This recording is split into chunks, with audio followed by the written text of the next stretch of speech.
Votre objectif n'est donc pas de ne plus avoir de pensée, mais de renforcer votre attention. J'aime bien comparer l'attention à un muscle. Un muscle que vous renforcez à chaque fois que vous recentrez votre attention sur votre respiration. Bonjour, je suis Xavier Jalleran, soyez les bienvenus dans ce 46e épisode de Parlons Forme, le podcast qui vous fait du bien. Alors dans cet épisode, nous allons parler de méditation. Je ne vais pas vous expliquer pourquoi vous auriez intérêt à méditer si vous ne le faites pas aujourd'hui. Mais je vais plutôt vous partager des leçons, des conseils, des retours d'expérience de 5 années de pratique de la méditation. Mais avant d'aller plus loin, j'ai juste 2 points à vous préciser. Le premier, c'est que vous pouvez accéder aux notes ainsi qu'à la retranscription écrite complète de cet épisode en vous rendant sur la page extraforme.fr/46. Le chiffre 46 comme le numéro de cet épisode. Et le second point, c'est que j'ai un cadeau pour vous. Il s'agit d'un guide pratique qui s'appelle Objectif Extraforme, 5 stratégies étonnantes pour perdre du poids et faire le plein d'énergie sur le long terme. Donc pour le télécharger, il vous suffit de vous rendre sur la page extraforme.fr/cadeau. Dans ce guide, vous découvrirez pourquoi certains aliments nuisent à votre forme et sont de véritables vampires énergétiques. La raison principale de vos précédents échecs et comment certaines personnes en tirent profit sans le moindre scrupule. Le type d'aliment qui vous permet de vous affiner sans vous affamer ni vous sentir fatigué. Ou encore la méthode en 3 étapes simples qui permet de se sentir bien chaque jour sans ressentir le manque ou la frustration. Si vous souhaitez recevoir gratuitement ce guide, il vous suffit de vous rendre sur la page extraforme.fr/cadeau. Donc ceci étant dit, passons au sujet du jour. En fait, la semaine dernière, en regardant les statistiques de l'application que j'utilise pour méditer, j'ai fait le constat suivant. Je venais de passer la barre des 1000 sessions de méditation. Alors 1000 sessions, vous serez d'accord avec moi, ce n'est pas rien. Alors bien entendu, je ne vous raconte pas cela pour vous montrer comme je suis fort et constant dans ma pratique de la méditation, mais simplement parce que je me suis dit que c'était une bonne occasion de faire le point sur ce que j'ai pu apprendre au cours de ces dernières années de pratique. Je vous propose donc que l'on voit ensemble dans cet épisode les 8 premières leçons que j'ai pu tirer de ces 1000 sessions de méditation. Bien entendu, même si l'objectif est aussi de vous partager des conseils applicables dans votre quotidien, ces leçons étant reliées à ma propre pratique, alors forcément certaines me concernent directement et vous n'aurez peut-être pas le même ressenti. C'est la vie et en aucun cas cela ne veut dire que vous faites mieux ou moins bien que moi, c'est juste qu'on est différents et c'est parfait ainsi. Alors première leçon, c'est tout simplement que ça me fait du bien. Et je ne vais pas vous mentir et chercher à vous vendre la méditation à tout prix. Non, le fait de méditer ne m'a pas fait connaître l'illumination et je ne suis pas parfaitement heureux et ma vie n'est pas pleine de félicité. Et d'ailleurs, si c'est votre objectif avant de vous lancer, alors j'ai une mauvaise nouvelle, vous risquez d'être déçu. De mon côté, au-delà des bienfaits prouvés de la méditation sur le long terme, je suis convaincu du fait que cela me fait du bien et m'apporte du bien-être au quotidien. Le fait de pratiquer au quotidien me permet d'être plus zen, de gagner en clarté sur ce que je veux accomplir, je suis plus concentré sur ce que je suis en train de faire, je suis plus motivé pour réaliser mes projets professionnels et aller dans le sens de mes objectifs personnels. Je fais preuve de plus de patience avec mes enfants aussi, notamment. En réalité, le moment où je me rends surtout compte des bienfaits apportés par la méditation, c'est surtout quand j'arrête de méditer pendant plusieurs jours.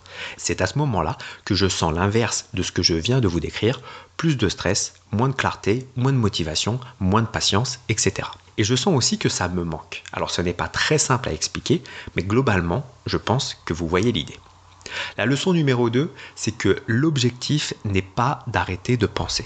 Et j'en parle tout de suite parce que c'est une grosse fausse croyance concernant la méditation, cette idée que pour bien méditer, entre guillemets, il faut arrêter de penser. Ce point est essentiel car j'ai souvent entendu des personnes me dire qu'elles ont arrêté de méditer parce qu'elles ne sont pas capables d'arrêter de penser. Alors c'est sûr que si c'est votre objectif, alors oui, vous allez vite penser que vous n'êtes pas capable de méditer. Mais le problème ne vient pas de vous, mais de l'objectif qui est tout simplement mauvais. En réalité, quand vous méditez, l'objectif est avant tout d'être à ce que vous faites. Une façon classique de commencer à méditer est de vous concentrer sur votre respiration. Lorsque vous faites cela, vous allez forcément avoir des moments où vous allez perdre cette attention. Pendant 5 secondes, vous êtes bien attentif au fait que vous respirez et 1 seconde plus tard, vous commencez à penser à ce dossier au travail, à cette mauvaise note rapportée par votre enfant, à ce que vous allez préparer à manger ce soir, puis aux courses à faire et puis au moment de la journée pour les faire, etc., etc. Bref, vous allez vous laisser entraîner par vos pensées et c'est parfaitement normal. Là où l'exercice commence vraiment, c'est quand vous prenez conscience que vous êtes parti dans vos pensées et que maintenant, vous remettez votre attention sur votre respiration. C'est précisément à ce moment-là que vous travaillez vraiment. Ce moment où vous vous dites « Oula, je suis parti loin. Bon, maintenant, je retourne à ma respiration. » Votre objectif n'est donc pas de ne plus avoir de pensées, mais de renforcer votre attention. Vous verrez qu'avec de la pratique, vous aurez toujours autant de pensées. Mais comme vous serez plus attentif à vos pensées, alors vous allez revenir plus vite à votre respiration. J'aime bien comparer l'attention à un muscle. Un muscle que vous renforcez à chaque fois que vous recentrez votre attention sur votre respiration. Le deuxième point essentiel sur ce sujet, c'est que vous ne pouvez pas demander à votre cerveau de ne pas penser à quelque chose. Si vous réalisez que vous êtes en train de penser à ce dossier du travail et que vous vous dites « Ah non, je ne dois surtout pas penser à ça », alors vous créez les conditions idéales pour y penser encore plus. C'est une réalité, quel que soit le sujet de votre pensée. Si je vous demande de vous asseoir et de ne surtout pas penser à un ours blanc pendant 5 minutes, alors il est très probable que vous n'allez pas arrêter de penser à cet ours blanc parce que justement, je vous ai dit de ne pas y penser. Donc, lorsque vous méditez, l'idée n'est pas de s'interdire de penser à quelque chose, mais juste d'accepter et d'indiquer à votre esprit que, ok, vous avez cette pensée maintenant, mais que maintenant ce n'est pas le bon moment et que vous pourrez toujours y revenir plus tard. La bonne chose à faire, là, tout de suite, maintenant, c'est de revenir à votre respiration et donc de nouveau, vous mettez votre attention sur le fait que vous êtes en train d'inspirer et d'expirer. Leçon numéro 3, ça n'a rien de religieux. Là aussi, il me semble important de parler de ce point car cela peut bloquer certaines personnes avant de se lancer. Donc non, le fait de méditer n'a pas forcément de lien avec une quelconque religion. Peut-être comme vous, j'ai cette image un peu cliché du moine bouddhiste qui médite pendant des heures sous un arbre centenaire, mais pour autant, il faut dépasser ce cliché et savoir que vous pouvez avoir une pratique de la méditation totalement détachée de toute connotation idéologique ou religieuse. Bien entendu, l'inverse est aussi une option. La prière peut être considérée comme une forme de méditation. Bref, libre à vous de pratiquer comme bon vous semble en fonction de vos croyances, mais dans tous les cas, il est parfaitement possible de méditer lorsque l'on est athée. Leçon numéro 4, c'est simple de se lancer. Honnêtement, il est extrêmement simple de commencer à méditer. Le principe de base est le suivant. Vous vous asseyez, vous fermez les yeux ou vous fixez un point, et vous mettez votre attention sur votre respiration. Vous notez dans votre tête que là, vous êtes en train d'inspirer. Et maintenant, vous expirez. Et ensuite, vous inspirez, etc., etc.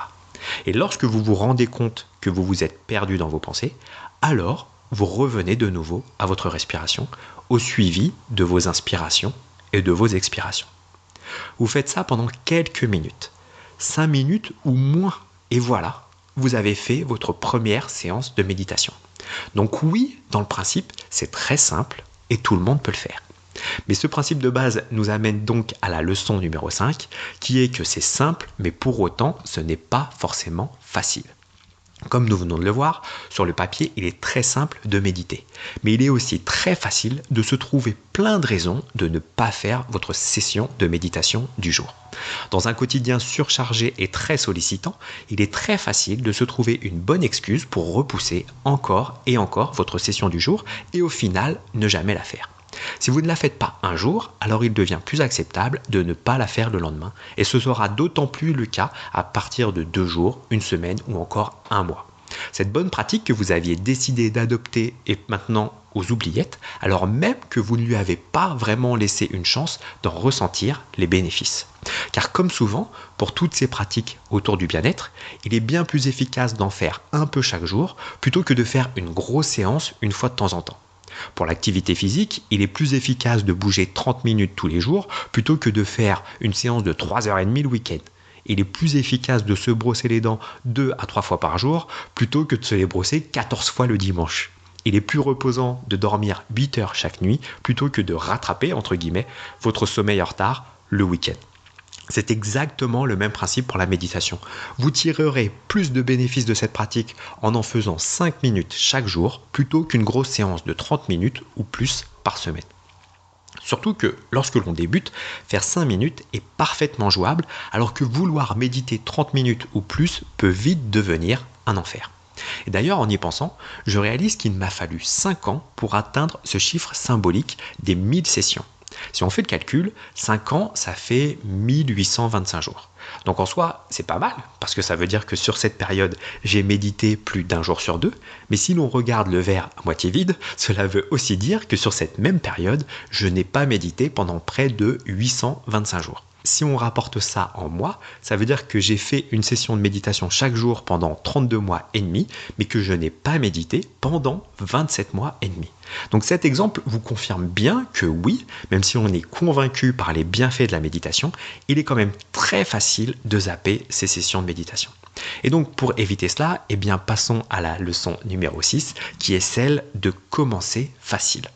Là encore, ce principe s'applique à tout nouveau comportement que vous voulez adopter dans votre vie. Au départ, vous n'êtes pas là pour la performance. Non, votre objectif prioritaire est d'ancrer ce nouveau comportement dans votre quotidien et de faire en sorte que chaque jour, ou plusieurs fois par semaine, vous fassiez ce que vous avez décidé de faire pour faire de ce nouveau comportement une habitude qui finira par faire partie intégrante de votre vie. Le meilleur moyen d'échouer dans cette démarche est de se fixer un objectif trop difficile à atteindre. C'est une erreur classique des personnes qui d'un seul coup décident de se mettre ou de se remettre au sport. Du jour au lendemain, elles décident d'aller courir ou d'aller à la salle de sport tous les jours et d'y faire 1 heure de sport à chaque fois. Lorsque cela se passe ainsi, vous pouvez être sûr que 9 fois sur 10, la personne aura abandonné sa bonne résolution après quelques semaines car elle est épuisée aussi bien physiquement que mentalement. Le constat sera le même si vous décidez du jour au lendemain de faire 30 minutes de méditation tous les jours.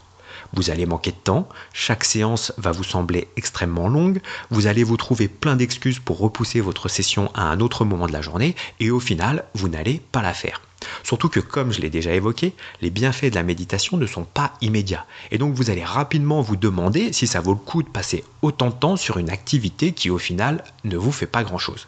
Donc je répète, votre objectif au départ est de créer une nouvelle habitude et le meilleur moyen pour cela est de commencer par ce qui est le plus facile pour vous, par la version de cette activité dont vous êtes sûr que vous pourrez le faire aussi souvent que vous l'avez décidé. Donc concrètement, commencez par faire une première séance de 5 minutes et suite à cette première séance, eh bien vous ajustez. Si vous trouvez que c'est trop long, eh bien passez à 3 minutes ou même à 2 minutes, peu importe. Pour le moment, la durée n'a aucune importance. Et ne croyez pas que 2 minutes ne servent à rien. Au contraire, ces 2 minutes changent tout, car même en ne faisant que 2 minutes de méditation, eh bien à chaque fois, vous renforcez cette idée que oui, vous êtes une personne qui fait de la méditation. Et plus le temps passe, et plus cela vous semble normal. Plus vous trouvez ça normal, plus vous aurez tendance et envie de méditer un peu plus longtemps. D'un autre côté, si vous trouvez que 5 minutes est trop court ou trop facile, alors ne vous emballez pas. Je crois qu'il faut toujours se méfier des premiers jours car bien souvent on est plus motivé que jamais et donc tout semble facile.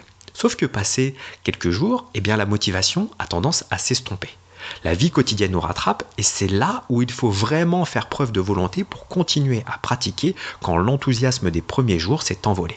C'est à ce moment-là que vous serez content de ne pas avoir surestimé vos capacités. Donc si c'est facile, patientez au moins quelques jours, voire une semaine avant d'élever votre standard. Ce n'est pas parce que c'était facile aujourd'hui que ce sera facile demain, peut-être parce que demain vous aurez peut-être moins de temps, vous serez peut-être plus fatigué, plus stressé, etc. Si je fais de nouveau le parallèle avec le sport, c'est exactement ce mode de fonctionnement que j'ai utilisé récemment pour me remettre au sport après quasiment 3 mois sans enfiler mes baskets. Je suis convaincu des bienfaits du sport et pendant des années, j'ai fait 3 à 4 séances de sport par semaine. C'était mon habitude. Mais au cours de cette dernière année, ma pratique sportive a été assez irrégulière, voire quasi inexistante pendant certains mois. Il y a quelques semaines, j'ai donc décidé de m'y remettre et de recréer l'habitude. Quand on a une image de soi qui fait du sport 4 fois par semaine avec régulièrement des séances de plus de 2 heures, alors il peut être assez facile de se fixer un objectif de reprise trop ambitieux. Mais bon, comme je commence à me connaître depuis le temps, alors j'ai tout de suite calmé mes ardeurs. Lors de ma première semaine de reprise, le seul objectif que je me suis fixé, c'est d'aller courir 20 minutes, une fois dans la semaine. Quand on a eu l'habitude de courir 4 ou 5 heures par semaine, de faire des programmes de préparation pour des marathons sur 12 semaines, je peux vous assurer que courir 20 minutes me paraissait parfaitement accessible. La semaine suivante, l'objectif était toujours de courir 20 minutes, mais 2 fois dans la semaine. La semaine suivante, mon objectif était de courir 3 fois 20 minutes dans la semaine. Dans cette progression, on retrouve bien cette idée d'ancrer l'habitude sans aller chercher une quelconque performance. C'est uniquement à partir de ce moment que j'ai gardé le rythme des 3 séances par semaine pour ensuite augmenter un peu plus le temps de pratique. Je suis passé de 20 à 30 minutes, puis de 30 à 40 minutes pour aujourd'hui faire des séances entre 45 minutes et 1 heure. Maintenant que j'ai atteint cet objectif de 3 séances par semaine d'environ 45 minutes, eh bien je vais pouvoir jouer sur l'intensité de ces séances pour continuer à progresser sans y passer des heures et des heures chaque semaine. Donc j'ai pris cet exemple avec le sport car je me dis qu'il parlera peut-être à plus de monde. Mais l'idée est exactement la même avec la pratique de la méditation. Commencez facile. Observez votre ressenti et ajustez votre pratique en fonction. Si c'est trop dur, alors définissez un nouvel objectif que vous êtes certain de pouvoir tenir au quotidien. Si c'est trop facile, laissez-vous quelques jours d'observation supplémentaires et si vous avez la confirmation que oui, ok, là c'est bon, c'est vraiment trop court et que vous avez envie d'en faire plus, alors augmentez la durée de votre prochaine séance, mais là encore, restez attentif à votre ressenti et autorisez-vous à revenir en arrière si besoin. Et donc pour poursuivre cette idée, eh bien voyons le point numéro 7 qui est le pouvoir de la chaîne. Cette idée de se faciliter la tâche est particulièrement vraie quand on débute une nouvelle pratique. Mais elle reste tout aussi valable quand l'habitude est ancrée dans votre quotidien, mais que pour une raison ou une autre, vous ne pouvez pas atteindre votre objectif du jour. À l'heure actuelle, mon objectif est de faire 30 minutes de méditation chaque jour. Mais clairement, certains jours, je manque de temps ou j'ai tout simplement la flemme. Et donc dans ce cas, je ne zappe pas ma session du jour car je veux garder l'habitude, mais je l'adapte.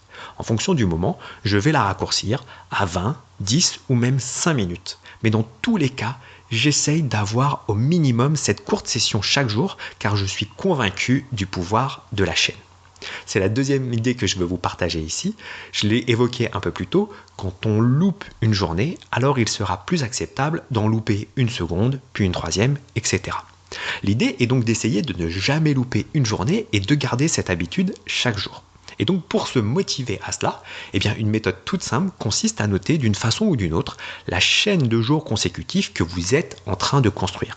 Par exemple, l'application que j'utilise pour méditer m'informe à la fin de chaque séance que ça fait 10, 25 ou 50 jours de suite que je médite. Encore plus simple, sur un calendrier que vous gardez bien en vue, vous faites une croix rouge sur chaque journée où vous avez médité. C'est tout simple, mais je vous assure que c'est extrêmement efficace car par ces quelques jours, vous n'aurez pas envie de briser cette chaîne et vous serez plus enclin à faire votre séance du jour, même si vous manquez de motivation pour ça.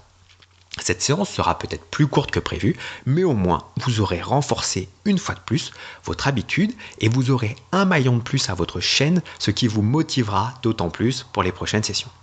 Et inutile de dire que passé un certain point, vous n'avez pas du tout envie de briser votre chaîne. Dans le cadre de ma pratique de la méditation, la chaîne la plus longue que j'ai faite était de 204 jours. Mais celle-ci s'est rompue entre guillemets à cause d'un bug de mon application de méditation qui pour une raison inconnue a remis mon compteur à 0. Alors je dois vous avouer que sur le coup j'étais un peu dégoûté, mais bon en soi ce n'est pas très grave et il ne tient qu'à moi d'être constant dans ma pratique pour faire aussi bien et même mieux dans le futur. Aujourd'hui ma chaîne en cours est à 24 jours, alors c'est pas foufou mais c'est déjà un bon début et de toute façon il faut forcément en passer par là si on veut atteindre une chaîne de plusieurs centaines de jours. Et enfin, pour faciliter votre pratique, nous pouvons passer à la leçon numéro 8 qui est celle de vous faire accompagner. Aujourd'hui, plus que jamais, la méditation est très populaire. Tant mieux car il existe maintenant de très nombreuses façons de se faire guider quand on veut se lancer. Voici quelques options que vous pourriez suivre. Première option est celle qui m'a guidé et que je continue d'utiliser, une application sur votre tablette ou votre smartphone. Pour ma part, cela fait maintenant des années que je médite avec l'application Headspace, qui est une application de méditation en anglais. Cela fait maintenant 5 ans que je médite avec cette méditation et j'en suis parfaitement satisfait, donc oui, je vous la recommande chaudement. Si vous ne comprenez pas l'anglais, l'application en français dont j'ai le plus entendu parler, c'est Petit Bambou. C'est à mes yeux l'application la plus populaire, mais je ne l'ai jamais testée, donc je ne pourrais pas vous donner mon avis dessus. Mais dans les deux cas, ils ont une offre d'essai gratuite d'une dizaine de jours, ce qui vous permet de les tester sans engagement et de voir si vous appréciez les voix, le rythme et l'approche de chacune de ces applications. Ensuite, libre à vous d'opter pour l'option payante ou pas. Autre option, celle des méditations guidées sur YouTube. Il y a littéralement des milliers de vidéos que vous pouvez écouter et qui vous permettent de vous lancer sans le moindre investissement. Alors le bon côté des choses, c'est que c'est gratuit, disponible 24 heures sur 24 et qu'il est possible de combiner la pratique de la méditation avec d'autres sujets. Vous pouvez par exemple trouver des séances de méditation contre le stress ou pour ressentir plus de gratitude. Après, ce que j'aime moins avec ce format de vidéo YouTube, c'est que comme souvent, quand c'est gratuit, c'est qu'ensuite la personne a quelque chose à vous proposer. Alors pas forcément un produit à acheter, mais ce sera un appel à l'action pour mettre un pouce en l'air, laisser un commentaire, s'inscrire quelque part pour recevoir un cadeau, etc.